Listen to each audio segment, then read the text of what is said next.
Today we are on part 32 of how to apply 100 million money models in land investing, which is a book by Alex Hormozi. We have all the notes, right? So we finished the $100 million money models book, and now we moved on to the lost chapters. And today we are discussing how to do advanced offer stacking. Advanced. So what is offer stacking, Erica? So that's when, well, you make an offer pancake, right? Offer pancake. All right. You don't just have one offer, you have the full stack. We have a new term for offer stacking, offer pancake. I mean, I do have a book, so I'm always looking for new Yeah, you terms, want to use that? Like irresistible offers is taken. So you want maple syrup on it.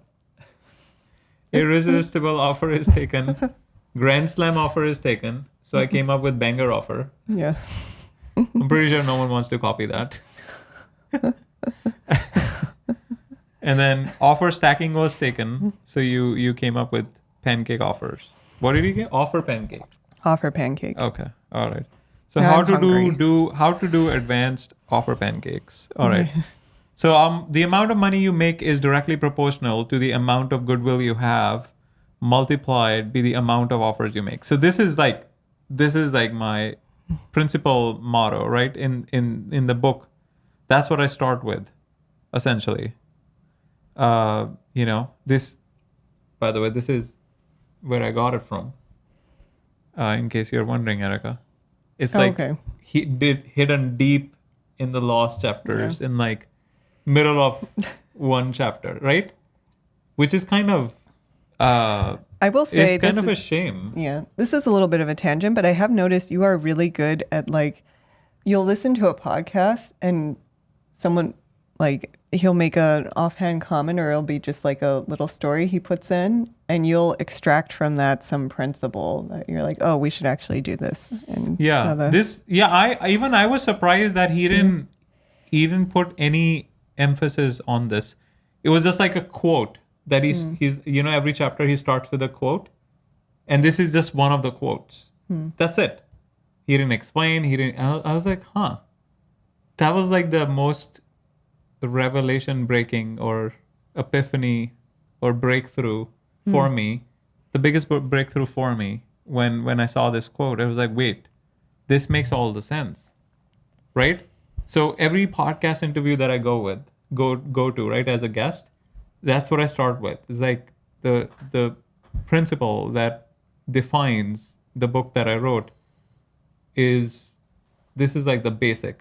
The amount of money a business makes is the amount of goodwill the business has in the marketplace multiplied by the number of offers. And then again, I go into like explaining the examples of like what goodwill is, how is it different than trust. And then I explain the offers, like what number of offers means with an example. Then I get into types of offers. So that's how I usually start the interview, unless the host takes me into a totally different direction. But yeah, so adding more offers and services is a fast track to adding operational complexity that makes businesses hard. If you're looking at your own business, you want to look at things that you can do to add revenue that add little to no cost, time, money, or complexity. If something is going to add complexity, it better be worth it. Lots of profit or very little cost. Right, so you do want to make a lot of offers, but you also want to make sure that they don't increase the complexity so much that it becomes an operational burden. Yeah. Does that mean that offering the land concierge support in the membership is not a good idea? Why? It's not like how often are they gonna? Yeah, probably not. Yeah. So operational burden is like what we were trying to do with like, oh, we're gonna why don't we offer a service that will build the house for them, right? Oh, and then that would completely derail. Okay. So if you're looking at your own business, we discussed this. If something is going to add complexity, I discussed this. You want to match your ticket price and value perfectly with the buying ability and desire to each customer without increasing the complexity of your business. This is where creative fun begins. I mean, this is what we do all the previous live stream Yeah. that we just like. Yeah. We have a lot of workshops where we went through this. Extracted the juice with the help of AI. Just came up with like so many different ideas, and we have tested so many. Some worked, others didn't, right? Mm-hmm. Okay. So identify adjacent customer needs and opportunities. So look at all the revenue streams that the customer is buying that are related to the core desires you're solving: power, money, beauty, weight loss. Oh, I think because it is advanced, I think that's the reason he didn't add it into the main book, because he figured if I start the book with this concept, then people might get confused, and then they'll just make ton of offers, and then they'll improve the operational complexity, and then Yeah, that makes sense. I think that was the thought process. Actually, there were a few podcasts where he was going into that with someone, right? Saying like you're offering too much, right? Yeah. So I think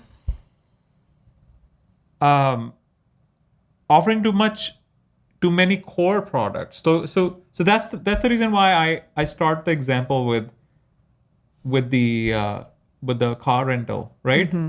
You rent the car, and then they offer you, oh, would you like to upgrade? Would you like a baby seat? Would you like a ski rack? Would you like a GPS? Would you like Sirius XFM?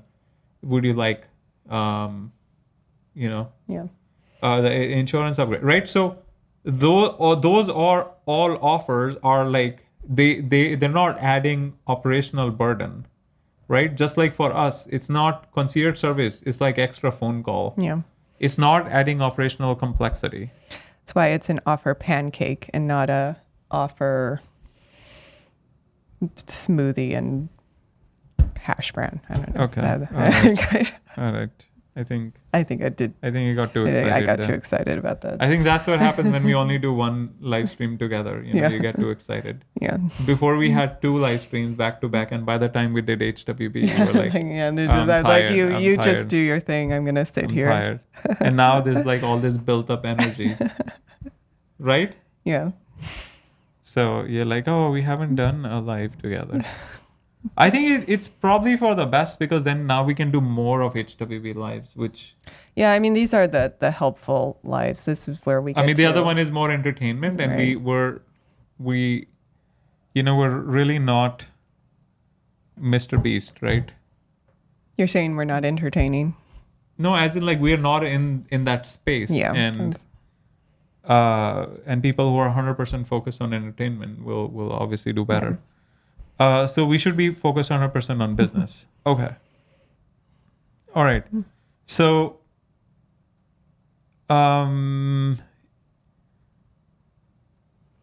identify adjacent customer needs and opportunities. Look at all the revenue streams that the customer is buying that are related to the core desires you're solving: power, money, beauty, weight loss, etc. Then see if you can create affiliate relationships where another business owner pays you to send customers. So that would be another example, like the mobile home. Although no one asked for it again. That's interesting. I thought that, and then we actually got affiliate, and then no one asked for it again. I know. I'm surprised. I thought that would. Good. Yeah. Even though we have it in our offer stack, right? No one is caring. I think we need to give it more time, because it takes time for people to get ready to have the funds ready to build. So okay.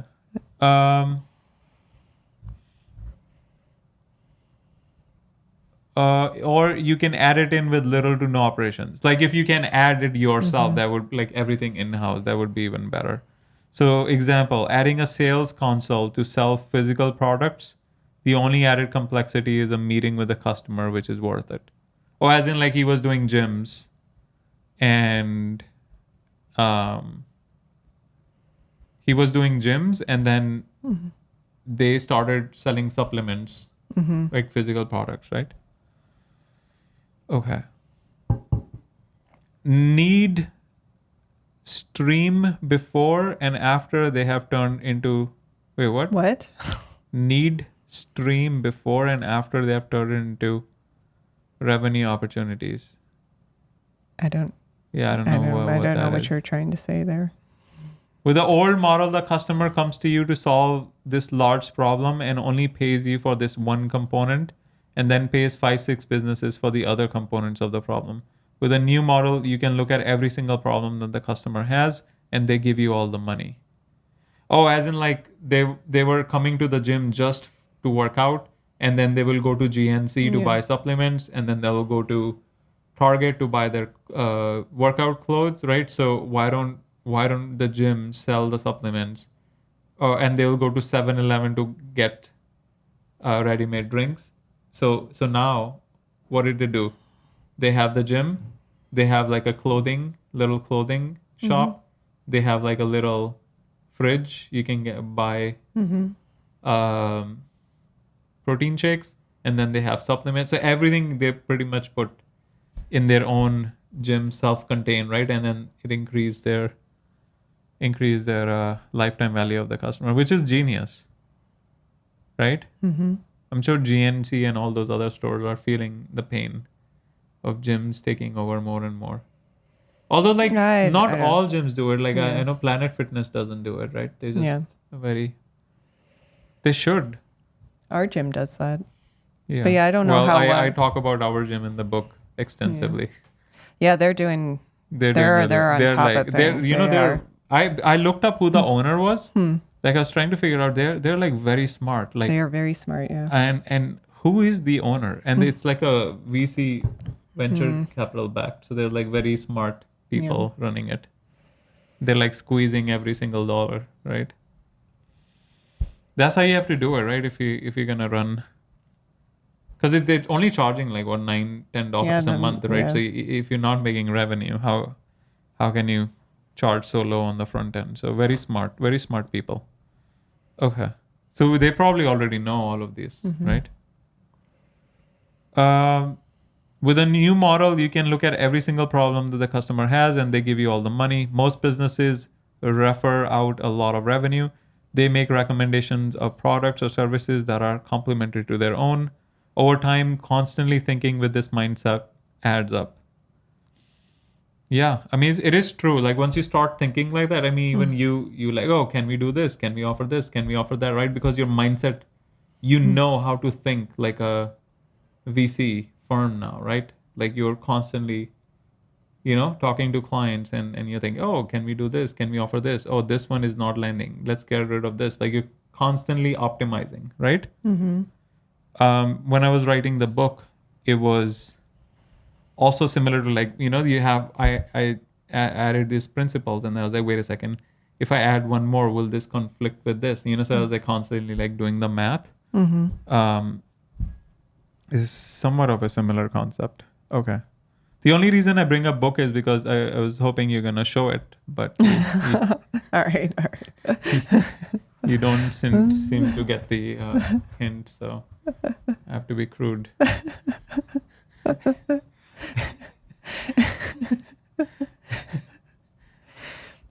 Yeah, you could just say, Erica, show the book. Well, or you could just show it yourself and say, oh, so yeah, this one, right? Like, yeah, that one. Okay. Okay. Available exclusively on Amazon. The land business. Okay. I think should we hire someone on Fiverr for like $5 to do like a deep voice? Like only on Amazon. Available in the store near you. Oh, we can't say that. Yeah, we can't say that. Available in an Amazon warehouse near you. It's funny how like the model that Amazon has, like they would print on demand. Like if you order, Yeah. it says, oh, it's a 2-day delivery. And then within those 2 days, they're going to print it, ship it, package it and ship it, which is crazy, right? No waste of paper. Okay. Because if I like printed 1,000 copies and this is going to sit there in a warehouse, right? Until all of them sell. Now there's like literally zero warehouse. So cool. All right. Author added over 3 million in affiliate commissions since they were pure profit, go straight into your bottom line and are not to be underestimated. Yeah, affiliate commissions. That's something we need to work Yeah, on. but what with what? That's why we were thinking it was mobile homes. So Yeah. clearly people don't care. Yeah, I thought that would be. I think that just needs I more think time. it was just in our heads, to be completely honest. I think one or two people mentioned it, but they were also like more like tire kickers. You know, because half the time people say stuff and they don't do it, right? So I think what happened was like a couple of people mentioned it and then we're like, well, we need to add some kind of affiliate relationship. And then we went out and we got affiliate relationships and then no one wants it, right? So I think, yeah, the core is people want land and we just gotta be really good at Yeah. the providing the service, right? I think just keep on optimizing the service. That's the way to do it. Okay. I mean, what people do, I don't know even if this is that often, but they do get like surveys and Yeah, per but who's test, gonna but get survey yeah. on, like, it depends, right? It depends on the also Yeah, also it if they're really- getting survey, like do you really, like, what value are we adding? No, I know we had this discussion Like, before. I don't. literally no value. Yeah. Also have them find someone which will also be like, oh, I independently found this guy. If you referred someone and they're like, oh, they didn't do a good job, Yeah. and then just like the software that we use, loan servicing software, without naming names, we used it, and if something goes wrong, they'll be like, well, it's your company, you fix it. And I was like, wait, what do you mean? It's not our company. We're like, it's a software we use, right? So people just assume that, oh, you're sending, or like it's you referred them, or you sent us there, so you have to fix the problem, right? So stuff like that. Okay.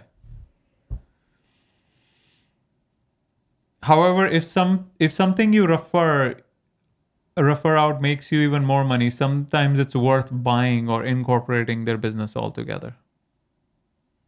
That makes sense.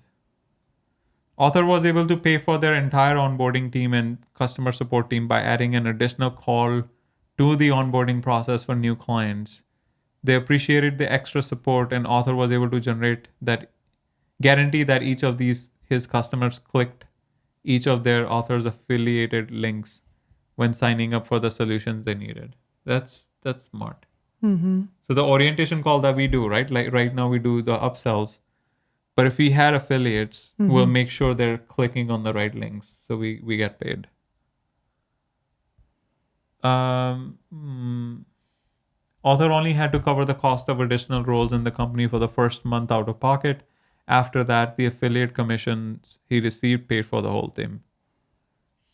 These are the kind of tricks that add up in making your business unbeatable while providing unmatched service to your customers. Yeah? Makes sense? Okay. All right. Next, the ultimate offer stacking process. So first, we figure out all the needs we can monetize. Next, we decide how we're going to choreograph the sales process. Then Author uses this framework for every business he works with to weave each core offer type together after using the free/discount hook. So, for example, they start with an attraction offer, collect upfront cash, then do upsell, downsell, and then do continuity, which we already know, right? 4 types of offers, right? Attraction, upsell, downsell, continuity. So the upfront model only allows you to profitably acquire customers. The upsells, downsells allows you to squeeze the most juice per prospect by getting whales to buy big and minnows into your world to buy something big later. Then create consistent cash flow by tying in continuity, right? We already know this. Which upfront money model, which upsell, what type of continuity will rely heavily on the business and how their typical buying journey is structured. After the author has done this process, he'll often repeat it again and again.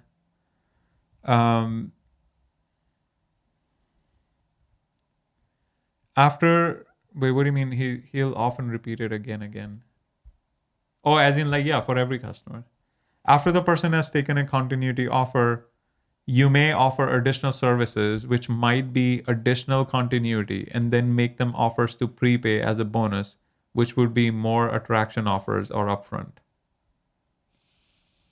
So that's another play that, so someone has a membership, although the membership is designed to be continuity, right? Yeah. So I he's think, saying yeah. make another continuity offer and then, but have a prepay option. Right? Yes? Yeah. That's how you're reading or no? I think I read it as he has additional like upsells, add-ons to the continuity offer. Kind of like at the gym, you have your base membership, but then you can add an additional person or Kids support and stuff, right? Oh, And yeah, then they make also added like the kid daycare. space. That's really smart. I don't think I've ever seen. No, they do it at the upscale. Yeah, but Yeah. usually those are like huge facilities. Yeah. They added like a tiny room, right? That hardly anyone uses, but it's there. Yeah. That's really good. That's good. Very smart. And they have like the video feed in the workout room, so you can check in on. Yeah, very smart. They've thought through. They probably hired like a very expensive consulting firm and said, find out what are the value adds, or maybe they are just so smart. Right? I mean, I think you have to be smart if you're doing VC type work, right? Because your whole job is to squeeze every single dollar out of the profit, right? But this part though, then make them offers to prepay as a bonus. It Yeah. would be more attraction offers or upfront. What exactly are you saying there? So it's saying that additional continuity, right? So you have one continuity offer, say membership, and then you say, oh, we have this whatever swimming pool, get access to swimming pool, and we're running an attraction offer where if you prepay for 12 months, then we give you an additional 10%. Oh, right. Okay, that's pull cash forward offer. Yeah. Yeah. Okay. So next, so you do attract upfront cash, upsell, downsell, continuity, second continuity, then pull cash forward. So it's like you could just keep going, right? This is how you continue to keep stacking profits in your business. You make money or break even in the acquisition, and you continue to make offers to your clients, each time increasing the LTV of customers and ultimately how much you can spend to acquire them. So example. So this is an example of a sample weight loss offer. So someone walks in for a service. We try to sell them the goal. Like the goal is to reduce this much. Like lose a certain amount of weight. Yeah. Right? If they don't buy, we sell them a smaller package. If they don't buy, we try to sell them the free trial with commitments. If they still don't buy, we give them a free trial with no commitments. If they still don't buy, we try to put them in like a free nutritional consultation. So that's like the plan. Basically, you keep making smaller and smaller and smaller and smaller offers. So what was the reason you had the call right now? You're saying the $349 per month. So he had a hard limit for 300. He had a hard Why? limit. Did he say, or he just said it's a hard limit? He just said it's a hard limit. I can't afford more. Okay. I mean, I typically, when someone says I can't afford more, I don't push. No, why would we push? But that's, No, yeah. no, we're not going to push. Yeah. We want them to be successful, right? Right. Yeah. I mean, I figure you push too much, maybe you can get them to take more, but then they're at risk of Defaulting. defaulting. We want them So- to be clients for life. Yeah. Keep on We want buying people more to be successful. That's the whole point. Yeah, and we want them to keep coming back for more, right? Okay. Relationship based. That's like the one guy left a review saying that it was ethical and relationship based. I was like, exactly. That was exactly the point. Okay. So all of these paths still lead to a nutrition sale, which is a second consultation. So at that sale, we try to sell them a full bundle of supplements, which would then lead them to trying to get them to buy more meals. If they don't buy supplements, we'll downsell them to 4-pack with extras, then just 4-pack, then just extras. If they say no, we'll still try to sell them 12-pack of food. If they say If they say no, we'll sell them an 8-pack, and then 12 every other week, then 8 every other week. We just always have other options for them to buy. You just keep going, right? Then, like, it's nuts. I mean, it's similar to what we're doing. To be fair, right?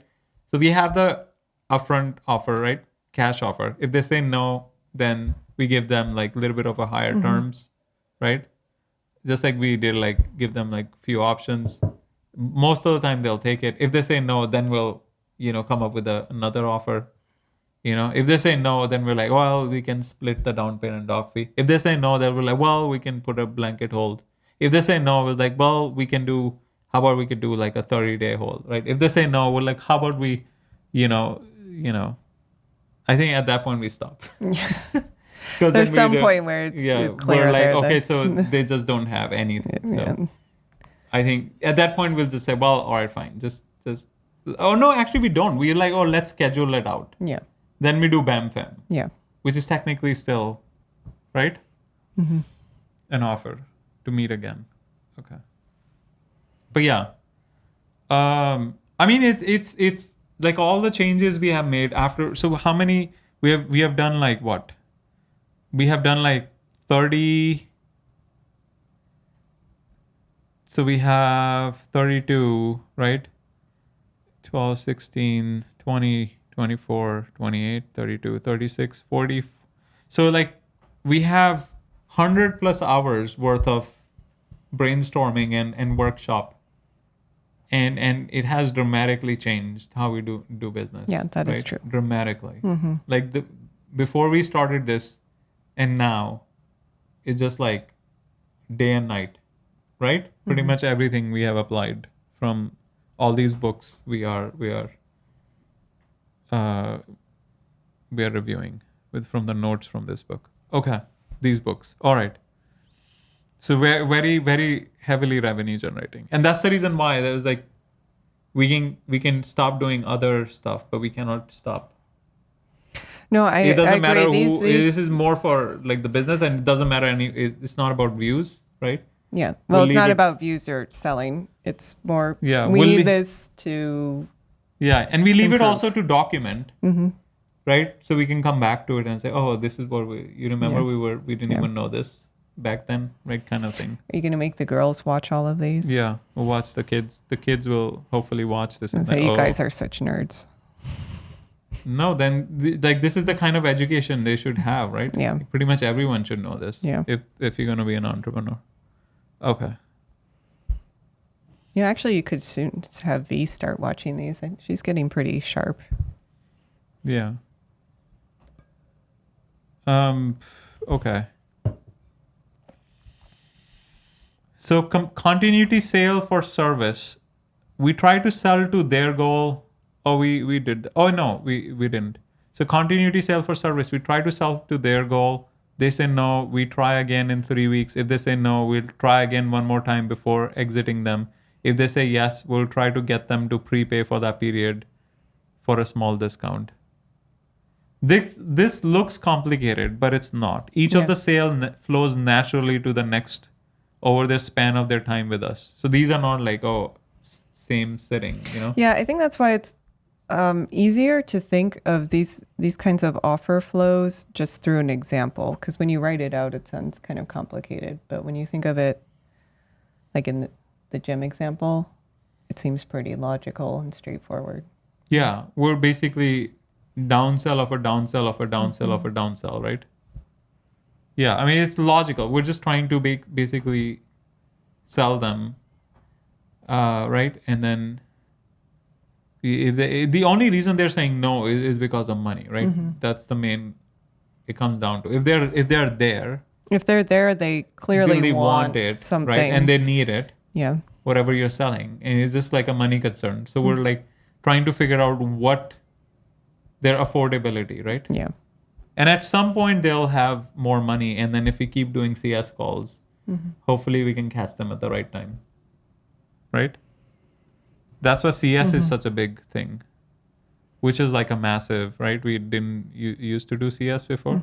I wonder how the cash CS will do, right? Because Yeah, I we need to haven't get done that yet. Yeah, I need Are to. you almost caught up with the term CS? No. When do you think? I'm not sure. Soon? I don't know about soon. Okay. Yeah, it'll be interesting to see how the CAS-CS does. I'm sure there's...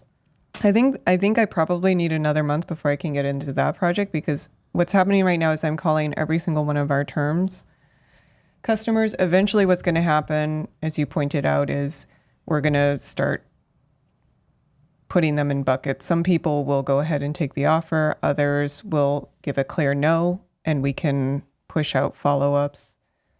Others, it'll be clear like they're just not picking up, so we can push them out, right? And Yeah. it'll end up being less per month. Right. I mean, it's also because you just started it, so you had like this whole batch to go through, but it will slow down, right? And it will start spreading out, and then Yeah. you'll have bandwidth.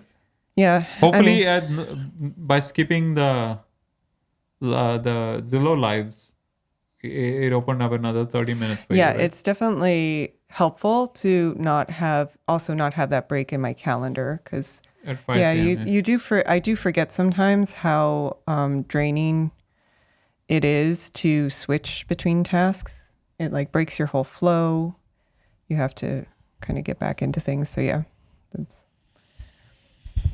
Okay. So, so they do not need to take every offer, but we're still going to try. Not only that, we also do downsells at each step. In a one-to-one setting, you can do this very effortlessly as compared to a digital web sale. That's why the author prefers one-to-one sales settings. And I mean, we also kind of do Yeah. that, right? One-to-one is, we know from experience, it's a lot more effective. Yeah, the Zoom is also like super effective. Yeah, it's a game changer. There is just something about even if you can't actually be in the same room, seeing each other, that really helps with trust and Yeah. Goodwill. Yeah. You know the difference between goodwill and trust, Erica?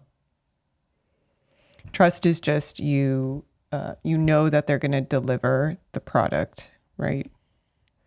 Like Okay. you would trust, as you said, you trust the rental car to give you a car. That doesn't necessarily mean you have goodwill toward them. Well, how do you define goodwill?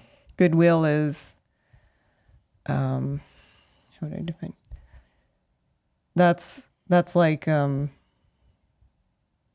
you feel like they've gone above and beyond. You would refer them to your So friends. goodwill is similar to branding, right? It's like a brand. And how do you define a brand then? Brand is how you feel about that company. So or that person, right? So for example, Patagonia, you might feel, oh, whoa, this is, they're doing such great things. You feel very strongly, right? But then they also take like political stances, right? So if the other side of the political party, right, they have a completely different like feeling. hate, Yeah. they absolutely hate Patagonia, right? So that's what essentially goodwill is, right? So that's the reason why most companies don't take political stands, because then you're instantly burning goodwill with the people, right? That's why it's a big no-no, right? But Patagonia doesn't care about profit, so it's okay, I guess. But no, you could I also think that argue. also highlights. There was the example that was given of Nike's, like one round of ads they did where they really went all in on like, I'm a winner, I'm going to do whatever it takes, like I'm Yeah. ruthless. Okay. And what was this? Was it Neil Patel who was talking about this? But it was saying, like, prior to that, they'd been much more sort of generic, safe. Okay. And they're saying it's actually, from a marketing perspective, often better to be polarizing, because you produce such strong feelings in your group of people that That they even buy if more. even Yeah. if you are knowingly sort of like turning off a whole segment of the population, your goodwill with your people is now so strong that you'll end up coming out ahead, right? I mean, but it's a risk. It is a it's- risk, yeah. It's not a guaranteed. Yeah. You have to be like, you have to know for sure Like if you're a small business and you're like, Yeah, oh, I mean Nike. just Yeah, like we're talking Budweiser, about. right? You we're know the talking about- Budweiser, no? Which one? Budweiser and Dylan Mulvaney or whatever, LTGBQ, and then you don't know that story? That's right. No, I don't. Okay, fine. Should I know that story? Yeah. Let's see. Let's bring in Juniper. Juniper, can you tell us about the Budweiser and Dylan Mulvaney story and why that campaign backfired and why that cost Budweiser? Oh no, it was not Budweiser. It was Miller. Was it? What company was it? Can you tell us about that story? It was actually Bud Light, which is Oh, part Bud of Light. Anheuser-Busch. In early 2023, they did a small promotional partnership with Dylan Mulvaney, transgender social media influencer. She posted a video with a personalised Bud Light can celebrating her 365 days of girlhood. Although it was a small niche marketing collaboration, it sparked a political backlash from some conservative consumers who boycotted the brand. The controversy snowballed, becoming a major cultural flashpoint. Ultimately, it led to a significant drop in sales for Bud Light and cost Anheuser-Busch quite a bit of revenue and market share. It became a lesson in how quickly a brand can become a lightning rod in polarized times. Juniper, how do you define trust versus goodwill? And can you give some examples? I'd say trust is a belief in someone's reliability or capability. It's earned over time and based on consistent, dependable actions. If someone says they'll call at 3 p.m. and always does, you trust them. Goodwill, though, is more about positive intent and emotional credit. You might have goodwill toward a friend who once helped you out, even if they're not always on time. In business, trust could be consistently delivering a quality product. Goodwill might be built by how generously you handled a customer complaint. Trust is about what you've done. Goodwill is about how people feel about you.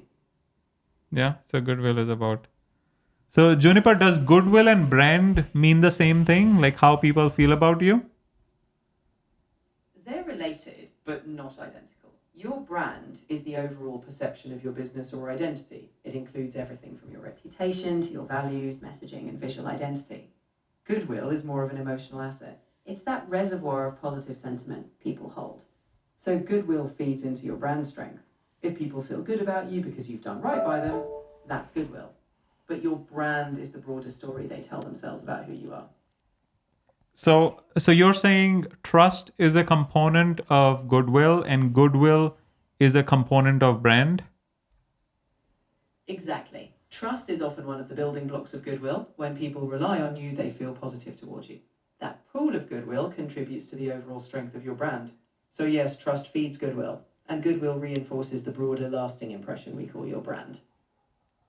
So trust is a component of goodwill and goodwill is a component of brand, right? So trust is if people trust you to deliver the product. Goodwill is if they have how they feel about you, if they feel positively about you, right? Mm-hmm. And brand is the values and messaging and the larger bucket, right? That's what it says. Mm-hmm. Brand is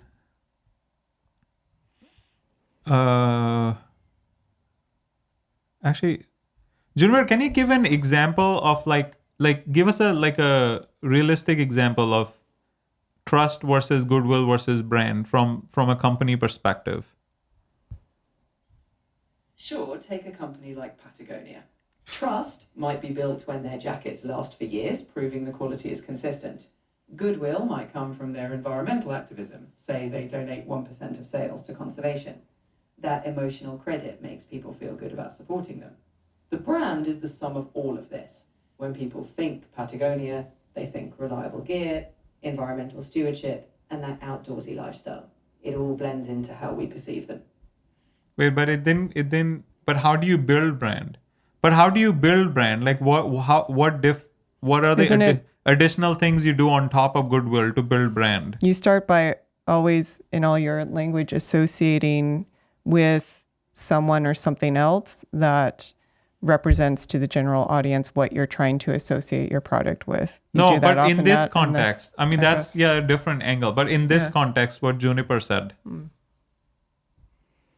In this context, beyond goodwill, building a brand means intentionally shaping how you're recognized.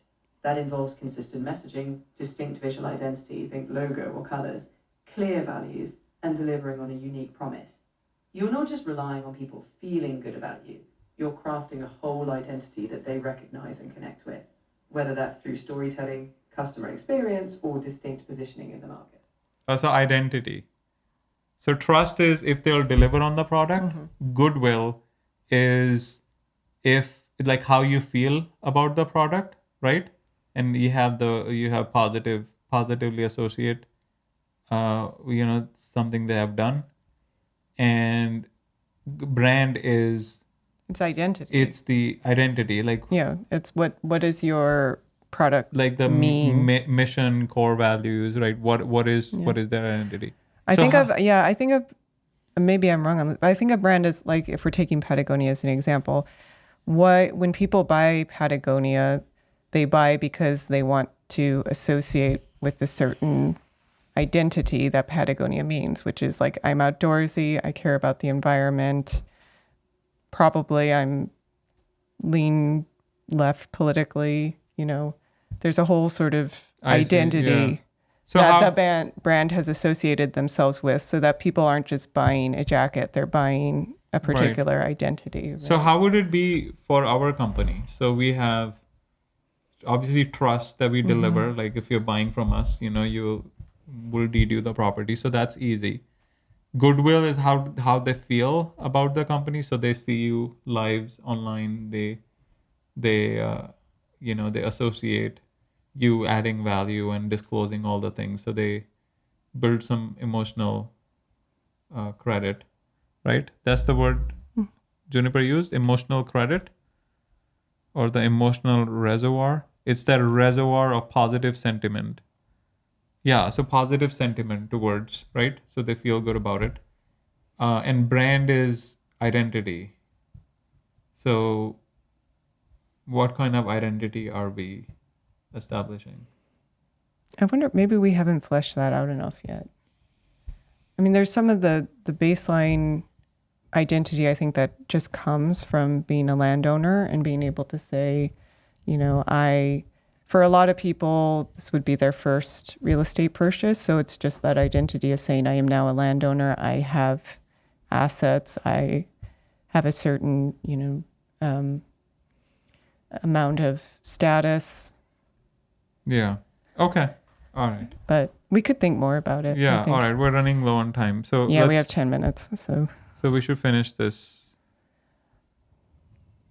Okay. So yeah, 1-to-1 setting, right? You can do this effortlessly. It affords you flexibility. It allows you to perfectly match the buying power of the prospect with your ability to sell and solve their needs on their budget. When you do this, you're competing against other people who don't sell like this. You'll always almost be able to outspend them. Like if there are other people who are not selling through Zoom, right? Mm-hmm. I mean, it is a pain. Let's. It's not like it's easy, right? Because you constantly have to manage the schedule. Because with the phone calls, you can call them whenever you're free. yeah. Well, and it's also more of an emotional investment, right? I think, especially if you as the founder are doing the bulk of the calls, you also want to consider, how much energy you're going to have, how many You drink Red Bull. Could do that, yes. Or get a trampoline. Get a Okay. trampoline. Yeah. Take dance breaks. Yeah. Jumping jacks. Mm. Okay. Also, that was cool. The guy was like asking questions on live stream, and you said, "Oh, just book a call." Right? That's cool. Because usually we're like, "All right, fine, I'll call you after this," and then you call, that goes to voicemail. Then they call, it goes to voicemail, right? Mm-hmm. Okay. Yeah, the calendar structure is nice. It is more effort, but it does reduce that back and forth. Right. So But that's then nice. there's a no-show becomes a problem, Yeah. and then no-show is solved by hiring more people to do the lead nurturing, Yeah. which is another pain.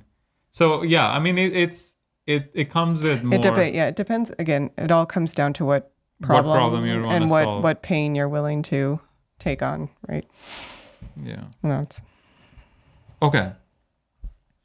All right. So we can stop before the examples then. okay. In the above examples, we are selling services and then products. Then we are selling them continuity. Then we are selling them some kind of prepayment discounts. Some of these sales can happen in the same conversations. Others need to be spaced out. So we have sale number 1 example, same number 2 example.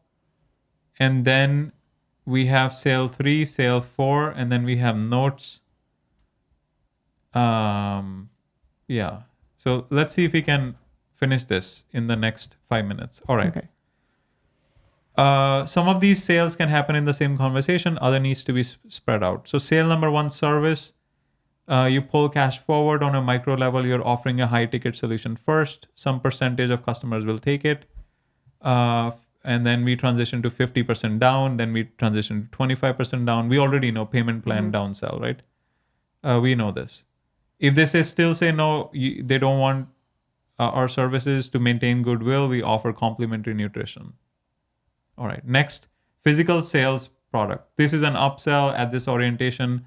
After providing some individual support, we attempt to sell them on 3-month bundle. If they say no, we do 1 month supply, put them on a subscription. If they say no, we'll cross out a handful of these products, just give them the essential. If they say no, we give them 1 or 2 products they absolutely should take. After that, we ask if they need help preparing their food and sell them different meal plans. So one-on-one free onboarding. The cash author made from products he sold at the orientation covered his payroll to onboard every customer one-on-one. And the trainers ended up making more per hour than doing personal training sessions. Trainers were happy. Customers loved the added service. Author made enough profit to cover the entire cost of acquisition, such as advertising, commission, payroll, and all these product sales.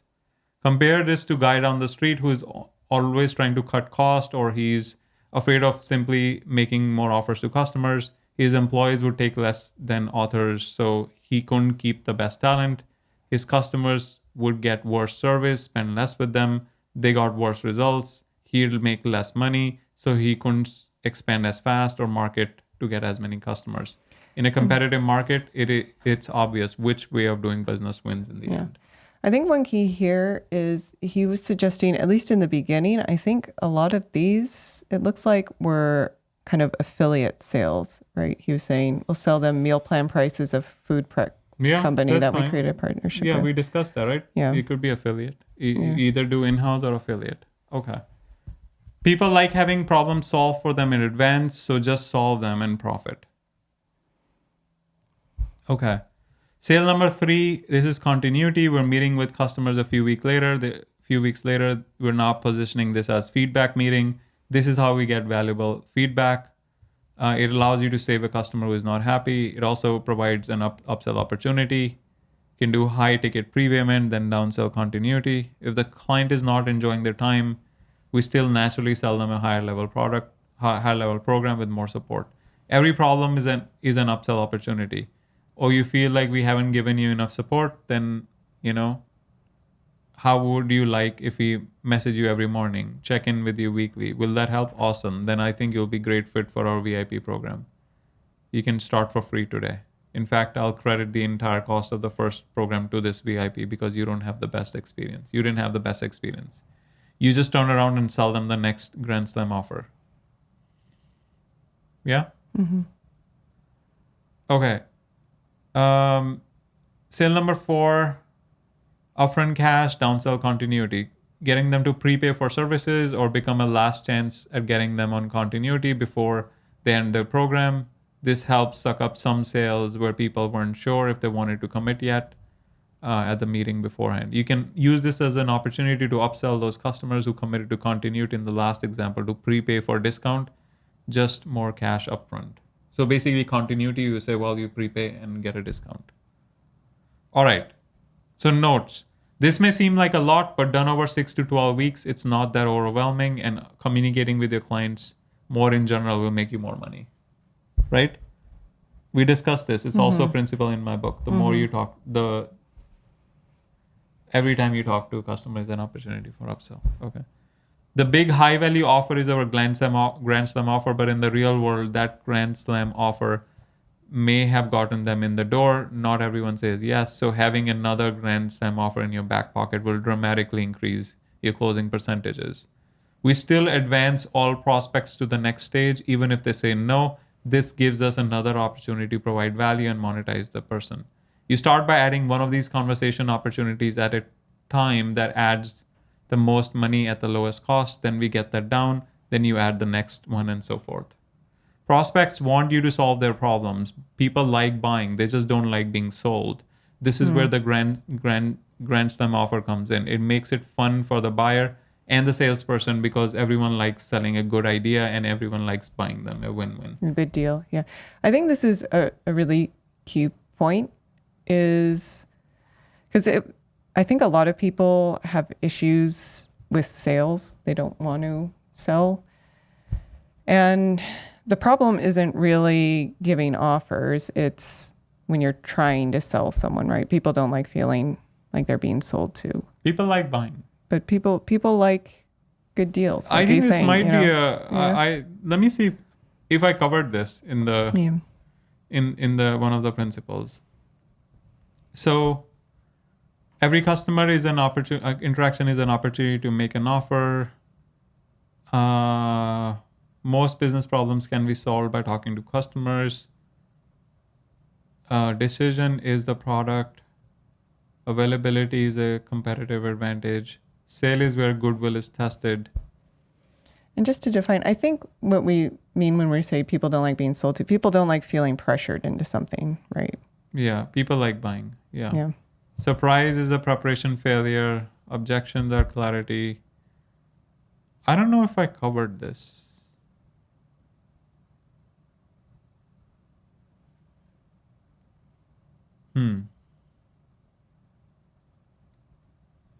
I mean, I think I might have covered this in every customer interaction is an opportunity to make an offer. And while explaining, I think I covered this. This could be another principle. I feel like it's People like buying, they just don't like being. I think it's very similar to every customer opportunity. Because to explain this principle, you have to explain that. I think I covered it. Okay. I think it is a little different though, but You think? But you can No, think about it. Explain. I mean, I think the core here is that it is sort of covered in pieces through the other principles, but the thing, what is it? Your job is to make great offers, right? And then you can just deliver them and it's not going to upset people, especially as long as you're delivering it in a way where someone feels like it's okay to say no, right? Yeah. No, we agree on that. that. Yeah. People like buying and then you just don't pressure them. Yeah. Layering these offers together one at a time and creating downsells is what makes your conversion process wildly efficient, not letting $1 of spending power go to waste. All right. Yes? I think That's it? we're at time. We're at time. Okay. So we discussed offer stacking, advanced offer stacking, and the principle that defines the core principle that defines my book, which is the amount of money a business makes is the amount of goodwill you have in the marketplace multiplied by the number of offers. And the goodwill is not the same as trust, and it's not the same as brand. Trust is a component of goodwill, and goodwill is a component of brand. Trust is whether I trust this person to deliver. Goodwill is the positive, or like how I feel about this customer, like the positive feeling about that customer, about that company. Yeah, and brand is the identity that the company represents. Yes? Mm-hmm. All right. Good show. Good show. And finally, check it out. HonestWealthBuilders.com if you're interested in the mentorship /mastermind. and the book, the Land Business book, if you want to get a deep dive on all the concepts and principles, timeless principles that we have discussed in the last 100 hours. I think we need to hire someone to the Deep Voice Okay. radio. No? Anyways, thanks for joining. We'll see you guys next time. What is next time, Erica? We're doing, today is what? Thursday? So Saturday, I think, or Okay. Saturday or Sunday. We'll do one Okay. of the weekend days.